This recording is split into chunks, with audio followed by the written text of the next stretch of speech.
Lucky है, ऐसा कोई कॉन्सेप्ट नहीं है। वो लकी कौन डिसाइड करता है? कौन डिसाइड करता है?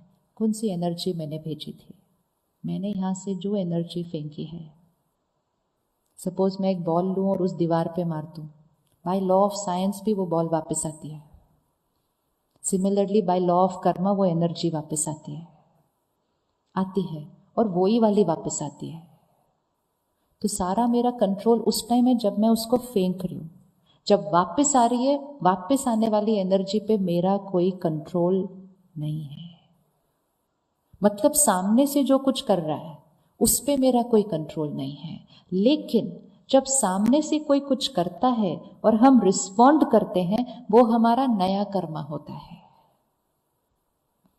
तो अगर अब कोई मेरे से गलत व्यवहार कर भी रहा है, कोई मेरे जीवन में विघन डाल भी रहा है, कुछ भी कर रहा है, सबसे पहले मेरे मन को ये नहीं कहना चाहिए ये मेरे साथ ऐसा क्यों कर रहे हैं, क्यों कर रहे हैं, ये मेरे पास ये एनर्जी क्यों आ रही है।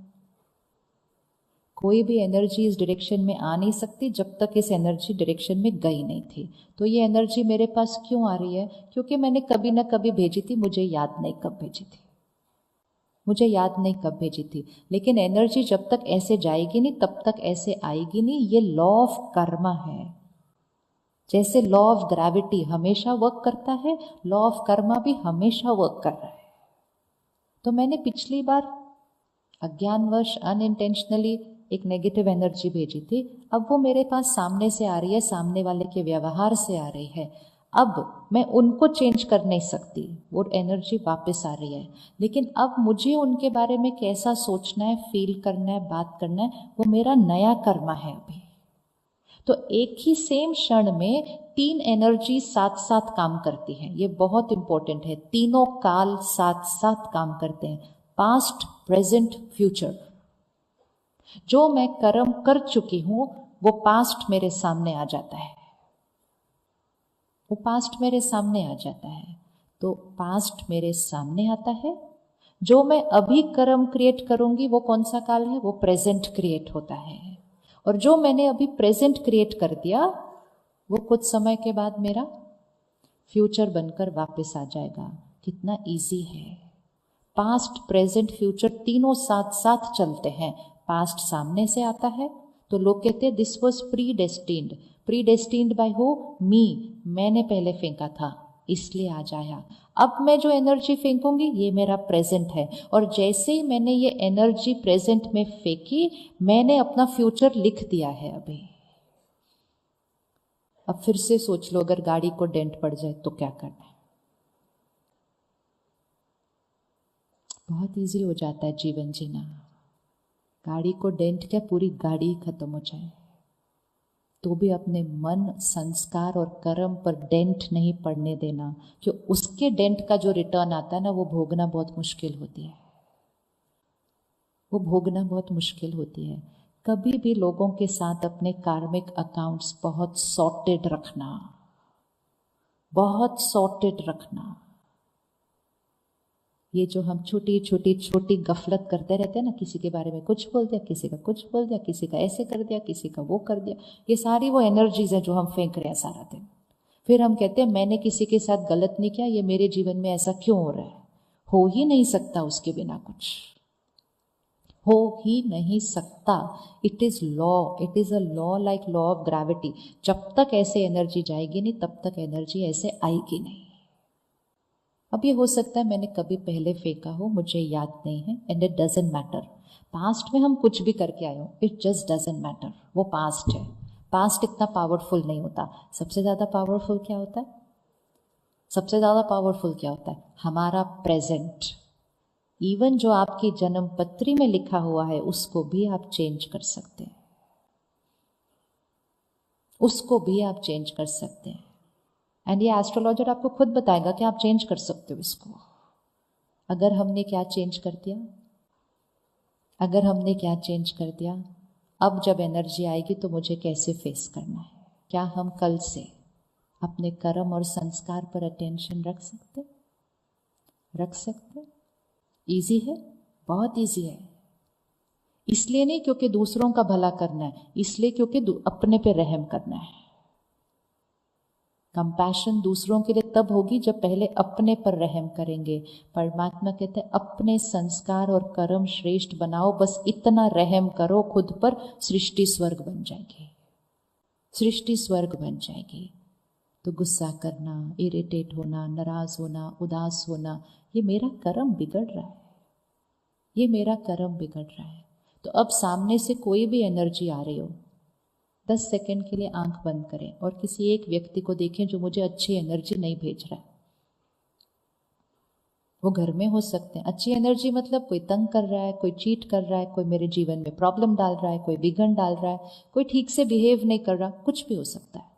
सामने ले आए उस आत्मा को। वो कोई भी हो सकता है, वो फैमिली मेंबर हो सकता है। स्ट्रॉन्ग कार्मिक अकाउंट सबसे ज्यादा तो अपनी फैमिली के अंदर होते हैं।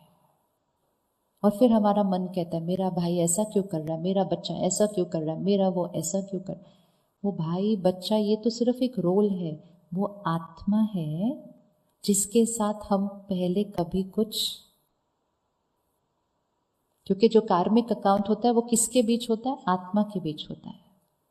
मैं आत्मा आज इस शरीर में हूं, मैं आपके साथ कुछ गलत व्यवहार करती हूं, आज मेरा शरीर चेंज हो गया, मैं दूसरे शरीर में चले गई, थोड़े साल बाद आपका भी शरीर चेंज हो गया, आप भी दूसरे शरीर में चले गए, लेकिन हम फिर जरूर मिलेंगे। याद करो जिस दिन शादी हुई थी, पंडित जी ने कहा था पहली बार नहीं मिल रहे, 7 जन्म। एक ऐसे युग में जब एक भी कटे तो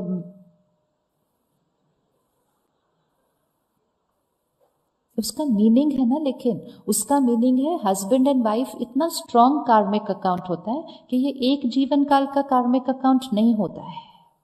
लेकिन इसका मतलब ये नहीं है गुड न्यूज, इसका मतलब ये नहीं कि हम husband wife husband wife husband wife ही बनते रहते हैं 7 जन्म। इसका जस्ट मीनिंग है कि हम 2 आत्माएं स्ट्रॉन्ग कार्मिक अकाउंट्स के अंदर आती जरूर हैं, बहुत बार आती हैं।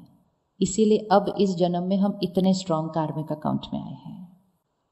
तो वो सिर्फ हस्बैंड और वाइफ के रिश्ते के बीच नहीं होता है, वो हर रिश्ते के बीच होता है, वो हर रिश्ते के बीच होता है। इसलिए जिसको भी आप देखो, आपको लगता है ये मेरे साथ क्यों, ये ऐसे क्यों, वो रिश्ता नहीं है, वो आत्मा है जिनके साथ हम पहले मिल चुके हैं और शायद पिछली बार मेरी तरफ से कोई गड़बड़ हुई है। मतलब पिछली बार अनइंटेंशनली मैंने कुछ दूसरा भेज दिया, अब वो वहां से आ रहा है तो मुझे दुख हो रहा है, मुझे दुख हो रहा है, लेकिन पावर अब मेरे पास है। अगर उनके उस व्यवहार को देख के, उस गलती को देखकर मैं और दुखी हो गई तो मेरा फिर प्रेजेंट कर्मा भी कौन सा चला जाएगा। पिछली बार नेगेटिव था, नेगेटिव आ रहा है, अगर इस बार फिर से नेगेटिव भेज दिया, फ्यूचर फिर से नेगेटिव हो जाए। सॉरी बोलना है उनको जो इस जीवन में हमारे साथ गलत कर रहे हैं, क्योंकि वो गलत इसीलिए कर रहे हैं क्योंकि हम कभी ना कभी उनको दुख देकर आए हैं।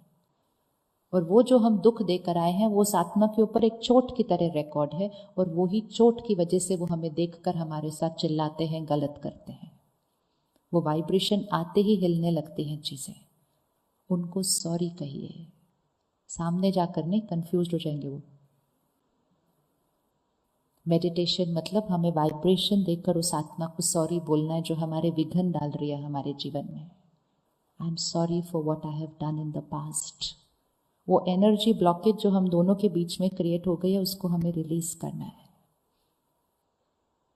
आज से मेरी तरफ से आपके लिए सिर्फ और सिर्फ प्योरिटी, सिर्फ और सिर्फ ब्लेसिंग्स। लेकिन हम अपने इतने सारे जन्म जन्म के साइकिल में पता नहीं किस किस को दुख देकर आए हैं। तो एक सेकंड के लिए तो सुबह कहो, सारे जिनके साथ मैंने इंटरेक्ट किया है अनेक जन्मों में, उन सबको मैंने जो गलतियां की थी उसके लिए सॉरी, ताकि हम जब अगली बार मिलेंगे हमारा कार्मिक अकाउंट बहुत बढ़िया रहेगा। कार्मिक अकाउंट सेटल करने चाहिए, क्योंकि हम बहुतों के साथ बहुत कुछ करके आते हैं। अब ये जो हमने अभी एक्सरसाइज की ना, 30 सेकेंड्स की थॉट्स थी ये सिर्फ।